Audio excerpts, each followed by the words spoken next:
keeping in touch and ensuring our teams are doing well from a well-being standpoint is a top priority. And number two, hiring. We're going to grow our team by 40, 45 headcount this year. And it's harder than ever. I've never seen a hiring environment so tight as this one. Starting with recruiters. We can't hire enough recruiters. And when we have recruiters, it's hard to get people to apply and interview. So it's a really competitive hiring marketplace. And that's going to be a huge area of focus this year.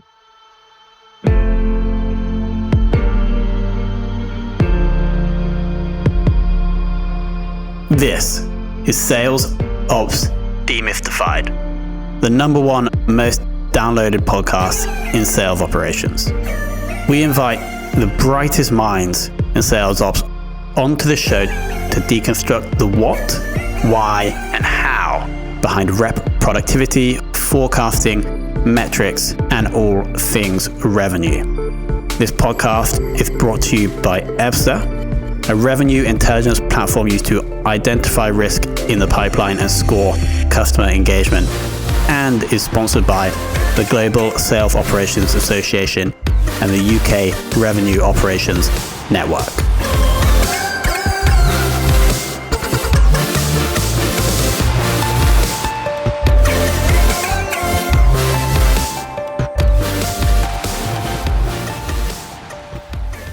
Hello and welcome to another very special episode of the Sales Ops Demystified podcast. Today, we're joined by Akira Mamizuka, who is the Global Sales Operations VP at LinkedIn. Akira, welcome to the show. Thank you so much, Tom. Thanks for having me. Very excited to spend some time with folks from the sales ops trades. Now, I'm quoting directly from your LinkedIn, Akira, but it says here, to work in sales operations is to be inside the engine room in the middle of the action. Was this something that you knew about sales ops before you made your way into the field? Or was there some other motivation for joining sales ops? I'd say I had a notion of how it would be, but it turned out even more special and exciting than I expected. I started my career in consulting. I spent 7-8 years in management consulting. My last firm was McKinsey. And at that point in time, I had done a lot of work in strategy and started to focus more on sales-related topics. So how to optimize distribution channels, incentive models, reseller strategy, coverage strategy. So I started to develop a lot of passion about sales operations, sales strategy. But at some point in time, I really wanted to transition from being an advisor to being an operator. And fast forward, that's exactly how it feels. It really feels to be in the middle of the engine room, the middle of the action. That's my passion. I have seen this a few times, this transition from consulting/advising into sales ops. What is it like? Are you just basically doing sales ops work for clients when you're in consulting? Partially, because in consulting, you do a lot of the diagnostic work, the recommendation, and at times an implementation plan. But you're never really running an operation. You're never really in charge of delivering a fiscal year plan. You're never really in charge of delivering a forecast, solving real problems. So I got to experiment a little bit of the function, but I really wanted to get my hands dirty and, again, be in the middle of the action. And what a journey it's been. I think it's 7 years at LinkedIn, starting as head of sales ops in LATAM, I believe, all the way to now VP. If you had to sum up the sales ops journey at LinkedIn for the last 7 years in one word, what would that be? Wow. Transformative. I can imagine the growth and change within LinkedIn over the past 7 years would have been incredible. Could you, right now, if it's okay, just give an idea of the structure of the sales ops function and also maybe the sales teams as well, if that can be done fast, just to give the audience a bit of context as to how sales ops fits into LinkedIn? Absolutely. So we have at the highest level on LinkedIn, we have two types of businesses that sell to companies. We have a media business, which sells advertising for companies on LinkedIn. And then we have SaaS businesses that sell subscription services to companies. Within SaaS, you have lines of business that helps HR organizations and talent acquisition organizations to hire people to LinkedIn. And then we have a business called Sales Solutions that helps sales organizations to be more productive and successful through LinkedIn. In terms of SaaS, which is what we're responsible for, we have a traditional sales dev, hunter, farmer model. And we have around 4,000 sales reps globally across those different functions. And we do have a sales operations function that partners with sales leadership to make sure our sales teams are productive and successful, to make sure we are allocating the right resources in the right places, to make sure we are maximizing our penetration in the markets we want to expand. So sales ops has evolved over the years. When I started, we had essentially one type of sales ops professional who was responsible for everything. As we grew and scale, we realized that for us to continue to evolve the function, we had to develop more specialization. So now we have, within sales ops, we have teams specialized only on planning and performance, on systems and tools, on business intelligence. So we're now in the process of building that specialization and those foundations because that's the future of sales ops at LinkedIn. Amazing. So 4,000 reps on the SaaS side. Roughly how many sales ops people? We have roughly around 200. Incredible. So that ratio is 1 to 20. So I tried to track the ratio between ops to reps. And the average, I think, is about 1 to 15. So that sounds about right. What do you think? And this, again, is probably like a pretty big picture question or maybe hard to answer. What do you think is like the one thing that you have done in sales ops at LinkedIn that had not the biggest, but had a really good impact? There's a few things I'm proud of that I worked with my teams. But if I were to quote one change that I drove that has been quite impactful and successful, and I alluded to this change a little bit, which is in the past, a lot of our decisions and process and intelligence, they were very much fragmented, and they sat with the regional teams on internationally and the US.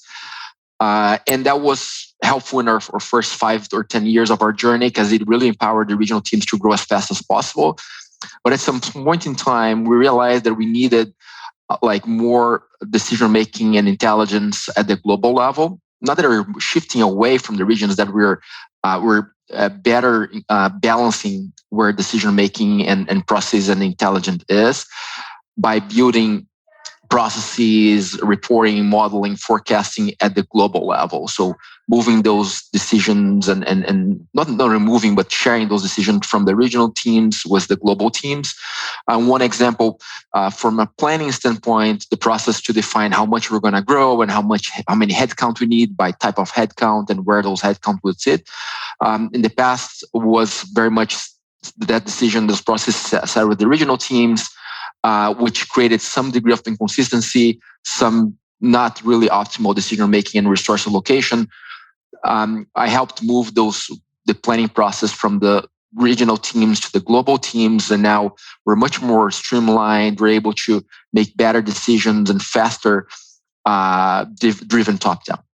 Makes total sense. What is it, would you say, it's like your core focus within SaaS sales ops at LinkedIn for the rest of 2021?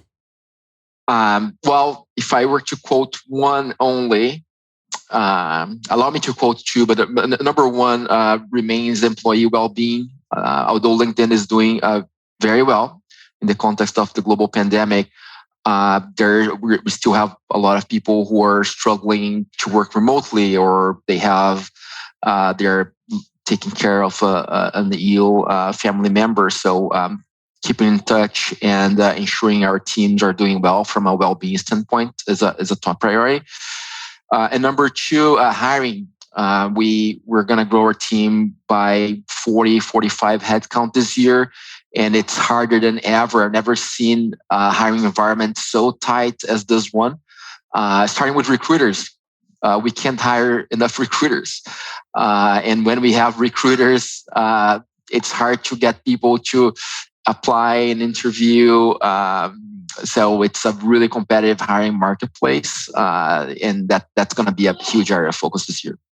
So that's going to be if my math is correct, approximately 25% increase in headcount. Did you say before the end of the year? Before the end of the year, yeah. Or the fiscal year, we are on a July-June fiscal, so we just started our new fiscal year. And just for a bit of context, this year we also absorbed a function that runs operations for our, what I call is customer operations. So it's a team that helps sort out customer issues. It's a team of 1,000 people, and we have a team of 20 or so that run operations for the contact center. So that's part of our scope as well. My teams now go beyond sales ops to include customer operations as well. So that's included in those numbers. Amazing. I mean, you may have to change the title to RevOps, but that's a whole different story.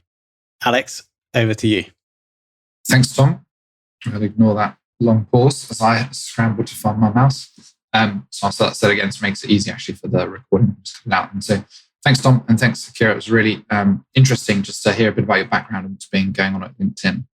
First piece is maybe a slightly cheeky question, but based on you're talking about your starting in consulting and then moving to sales operations. Having made the move that way, I wondered, and full disclosure, I'm essentially in consulting around RevOps, but I wonder what's your most sort of frustrating thing with consultants, or what was the thing that you thought that they just don't deliver enough value on for a business?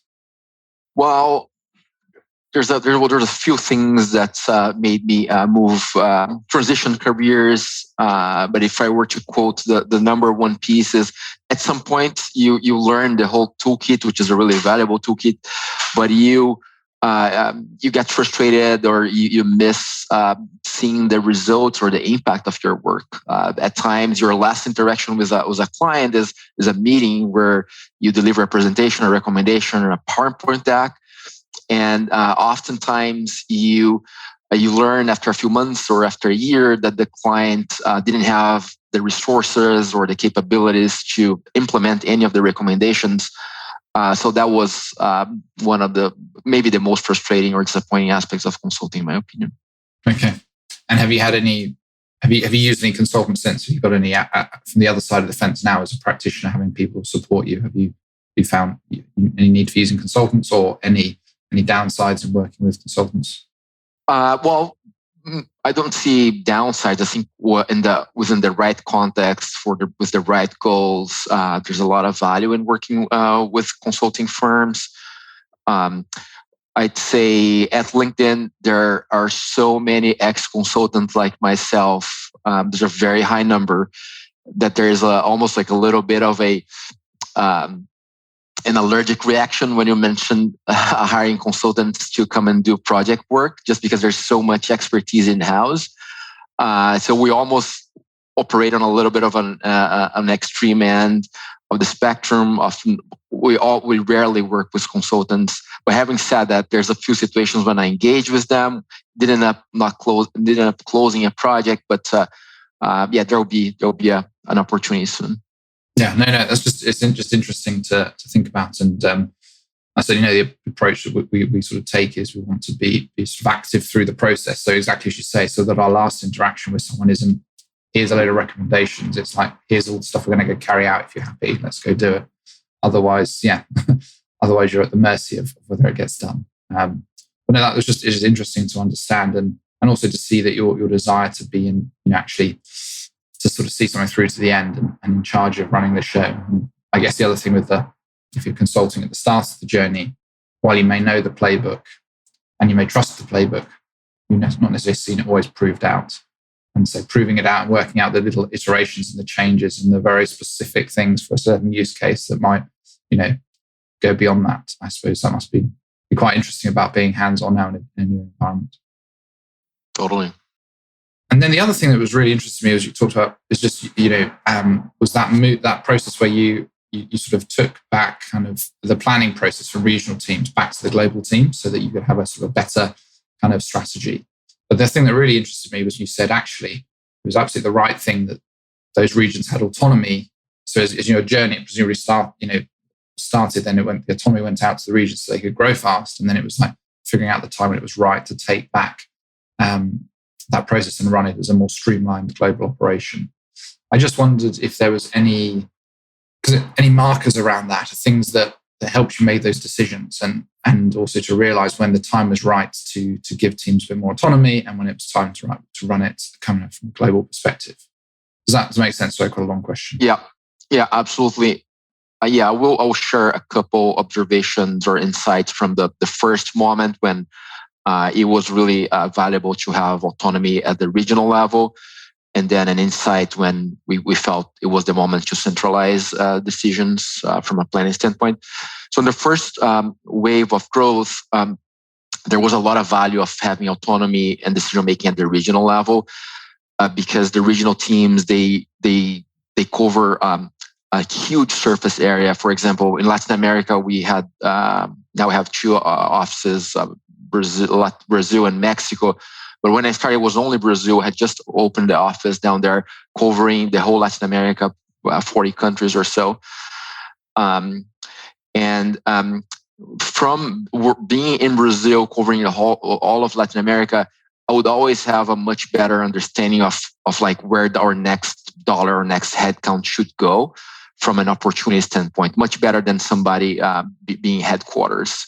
So, for example, we knew when the moment was right for us to build a presence in Mexico, because we had scaled the business to a stage where it was not sustainable or productive anymore to have reps flying from São Paulo to Mexico or to cover northern Latin America. So that was one example of why autonomy, regional level autonomy, was important in the first moment of the journey. But then it came a point in time when our company was already public. We were acquired by Microsoft, and then we started to have a lot more rigor in terms of things such as margins. Not only about how fast our revenue is growing, but how productive those dollars are. And then we realized that we had to make some tough trade-offs in terms of, okay, where the next dollar goes.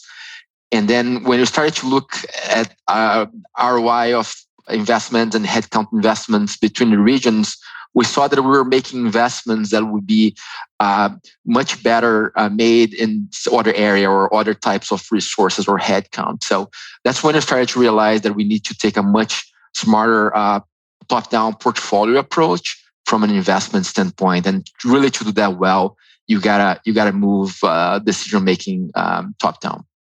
Brilliant. I think that's just super helpful and really clear. And I guess it really tracks with a company's sort of maturity journey. And when you're in rapid growth, the more autonomous the things can be.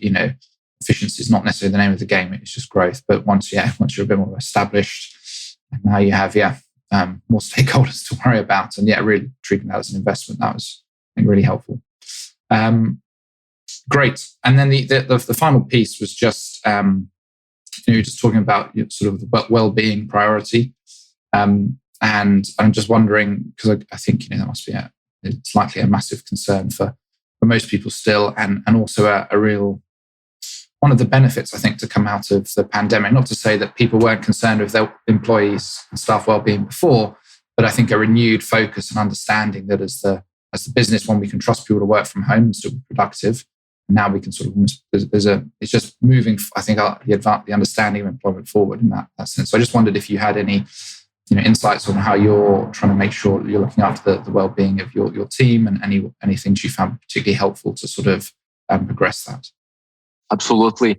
And I'll share some thoughts in terms of some of the thinking and actions we implemented at a company level. First, we realized that ultimately we want to have an impact in the world because we're LinkedIn, but it always starts with the self. We have to ensure that our selves we are in a good place, so then we can have an impact in the company and then the world. But it always starts with the self and well-being. So at a company level, over the last 12 months, we've launched many programs to make sure employees are in a good place from a well-being standpoint. We offered 3 months called EFA, Emergency Family Leave. Forgot what the acronym means, but if you have a family member that is struggling, or you need to take care of a child, you can take up to 3 months of fully paid leave. Last April, we gave a week off to the whole company. We said, "You've done amazingly well. You need some rest as a company." So we shut down for a full week. And the wonderful thing about the model is you come back after a week and don't have to go through 1,000 emails. You're not feeling behind on that project because the whole company stopped. For people like myself, who's an immigrant, my family is back in Brazil. We have a program called Work from Any Country, where I can go back and work from Brazil for a month without my manager approval. So there's other examples, but we are doubling down on making sure that our employees are in a good place and they can be productive and successful at the company. That sounds amazing. And really wonderful things to be doing, and really obviously great leadership, and just that investing in those two things, investing in your employees and investing in flexibility and understanding. And I'm sure from your perspective, and presumably the perspective of your team, you've really appreciated that, and that helps get the most out of you. And as you said, to having that extra week off and coming back without 1,000 emails and just a whole week's worth of work to catch up must make a real difference. And we've spoken to some other people and saying how they saw at the start of the pandemic productivity was rising because people were actually doing more from home, and then their biggest concerns was how they got their team to work less because productivity was starting to dip and overworking was becoming a big deal. And actually, we've got so much time that we can give productively before we'll be tapped out. So, really helpful to hear some of the things that we've been doing around that. So, thanks very much. Tom, you're going to come back? I'm back. Akira, final and most important question. Who in the world of sales ops would you most like to take for lunch? I would say a guy who was highly influential to my career at LinkedIn called Brian Frank. He's a legend in the sales operations world. He was VP of global operations at LinkedIn for a decade. And a lot of the things that we have in place, a lot of success that we still have today is because of this guy, Brian Frank, and I have a very close personal connection with him. These days, he's COO at Cameo, and that's the guy I would take out for lunch. Incredible. Brian, shout out to Brian. Interesting to go from sales leader to COO. That does make sense, though. Akira, I want to thank you so much. The 7 years at LinkedIn must have been, as you said, transformational. So I want to thank you for coming on and being so open with learnings, with your experience. I think it's going to be incredibly valuable for the audience. So thank you so much for joining us. Thank you, Tom. Thanks, Alex. Really enjoyed talking to you guys today.